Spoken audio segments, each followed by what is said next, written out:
Bom dia, mais um estudo do Vem e Segue-me aqui nesse dia 26 de junho. Hoje eu vou compartilhar aqui 1 Coríntios capítulo 15, do versículo 20 ao versículo 22. Aqui o apóstolo Paulo ele está ensinando acerca da ressurreição dos mortos. E ele diz assim no versículo 20: Mas de fato Cristo ressuscitou dentre os mortos e foi feito primícia dos que dormem.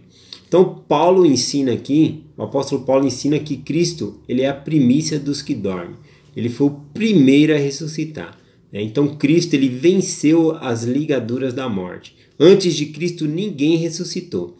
Então nós vemos ali no ministério de Cristo algumas ocasiões em que Cristo ele traz de volta à vida algumas pessoas, né? Como a filha de Jairo, o filho da viúva de Naim, e a história bem conhecida, né, de Lázaro, né?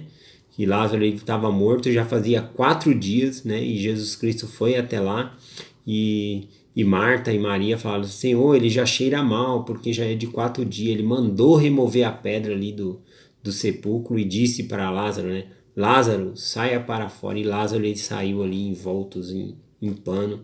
Então, o certo de nós dizer não é que Cristo ressuscitou Lázaro, né, ou essas outras pessoas, e sim que ele tornou a vida dessas pessoas. Porque antes de Cristo ninguém ressuscitou. A própria Escritura ensina sobre isso, tá bom? E até mesmo porque a ressurreição é a união do espírito e o corpo e a pessoa não morre mais, ela se torna imortal. Então, Lázaro voltou a morrer também depois, né? Ele não está vivo até agora depois que Cristo tornou ele a vida. Então, só deixando bem claro essa parte aqui.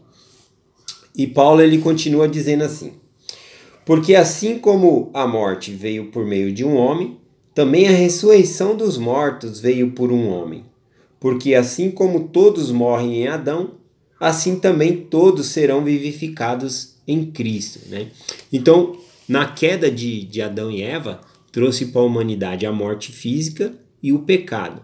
Cristo ele venceu o pecado, pagando pelos pecados do mundo, e venceu também essa morte física, né? Tem uma regra de fé, a segunda diz assim, ó: cremos que os homens serão punidos por seus próprios pecados e não pela transgressão de Adão. Ou seja, por meio de Adão veio essas duas coisas, esses dois obstáculos, mas Cristo ele venceu esses dois obstáculos que nos impedem de voltar a viver com Deus, né? Então, de maneira nenhuma eu posso falar: eu não posso voltar a viver com Deus porque Adão comeu do fruto lá e agora eu estou nessa condição. Não, Cristo ele venceu esses dois obstáculos. Se eu não voltar a viver com Deus, a culpa é unicamente minha, né? Por eu não guardar os mandamentos de Deus e não fazer o que ele pede de nós, tá bom? Então, só deixando bem claro aqui uma coisa, que ele falou: assim como a morte veio por um homem, por Adão, também a ressurreição dos mortos veio por um homem, por Cristo. Então todos vão ser vivificados. Então a ressurreição é independente dos atos que você faz aqui na terra, tá bom? Todas as pessoas vão ressuscitar. Esse é um dom gratuito dado por Deus a nós, tá bom? E depois nós vamos ser julgados de acordo com nossas obras para saber se nós vamos morar com Deus ou não. Mas a ressurreição é um dom de Deus que ele nos deu, tá bom? Todos vamos ressuscitar. Tenha um bom dia e até amanhã.